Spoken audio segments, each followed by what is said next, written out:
శ్రీకృష్ణ అండి. ఈరోజు భగవద్గీతలోని ద్వాదశాధ్యాయములోని భక్తి యోగము 3, 4, 5 శ్లోకాల భావములు తెలుసుకుందాము. మొట్టమొదటగా 3, 4 శ్లోకములు.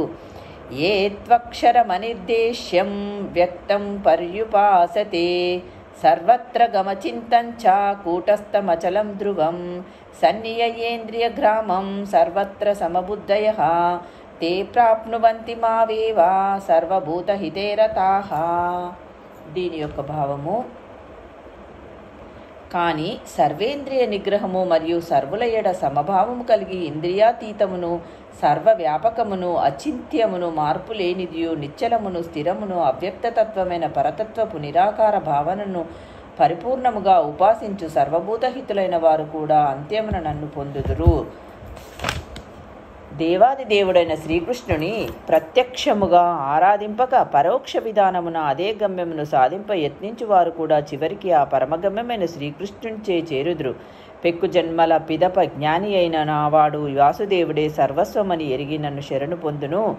అనేక జన్మల పిదప మానవుడు సంపూర్ణ జ్ఞానమును పొందినంతనే శ్రీకృష్ణ భగవానుని శరణు పొందును.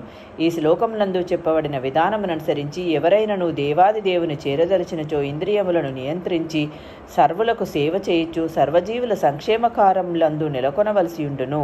అనగా ప్రతి ఒక్కరూ శ్రీకృష్ణ భగవానుని చేరవలెనని తెలియచున్నది. అట్లు చేయనిచో సంపూర్ణానుభూతి కలగజాలదు.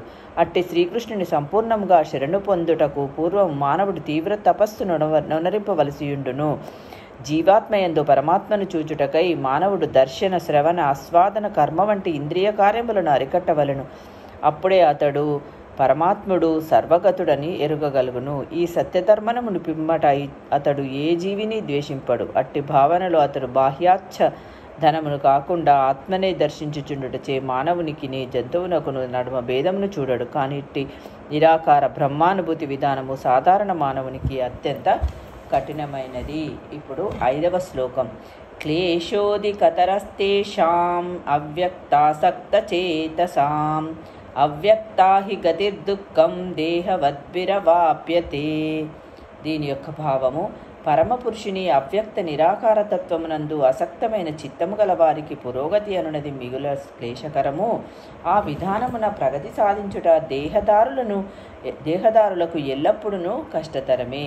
పరమపురుషుని అవ్యక్తము అచింత్యమైన నిరాకారతత్వ మార్గమును అనుసరించు ఆధ్యాత్మికవాదుల సమూహము జ్ఞానయోగులనియు సంపూర్ణ కృష్ణ చైతన్యంలో దేవాది దేవుని భక్తియుక్త సేవయందు నెలకొనిన ఆధ్యాత్మికులు భక్తి యోగులని చెప్పబడుదురు. ఇప్పుడు ఇక్కడ ఈ జ్ఞానయోగమునకును భక్తియోగమునకు నడుమగల భేదము స్పష్టముగా విశదీకరింపబడినది.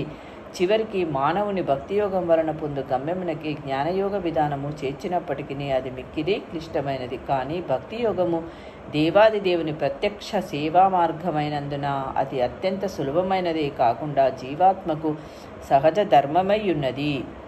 జీవాత్మ అనాది కాలముగా బద్ధుడయ్యున్నాడు. జీవికి తాను దేహము కాదని సిద్ధార్థపూర్వకంగా అవగాహన చేసుకొనుట గొప్ప కష్టం కనుక భక్తియోగి శ్రీకృష్ణుని శ్రీ విగ్రహమును ఆరాధనీయమైనదిగా అంగీకరించును. ఎందుకనగా మనస్సులో కొద్దిపాటి దేహభావన స్థిరమయ్యుండుటచే దానిని ఆ విధంగా అతడు అర్చనలో వినియోగించును. అయినను మందిరములో అర్చా విగ్రహ రూపంలో గల దేవాది దేవుని ఆరాధన భౌతిక ప్రతిమకు చేయబడు పూజ కాజాలదు. ఆరాధన సుగుణముగా మరియు నిర్గుణముగా అను 2 విధములుగా నుండుకొని వేదవాగ్మయం నుండి నిదర్శనము లభించుచున్నది. భగవానుని రూపము భౌతిక గుణములతో రూపొందింపబడుటచే మందిరమునందలి విగ్రహమును ఆరాధించుట సగుణారాధనము అని తెలియబడును. కానీ భగవానుని రూపము ఆ విధముగా భౌతికములైన శిలా, దారువు లేదా తైలవర్ణ పటలములతో సూచింపబడినను అదెన్నడను వాస్తవమునకు భౌతిక కాజాలదు. అది ఏ దేవాదేవుని దివ్యస్వరూపమయ్యున్నదని భావము. జై శ్రీకృష్ణ అండి. రేపటి వీడియోలో మరికొన్ని శ్లోకములతో మళ్ళీ కలుద్దాం.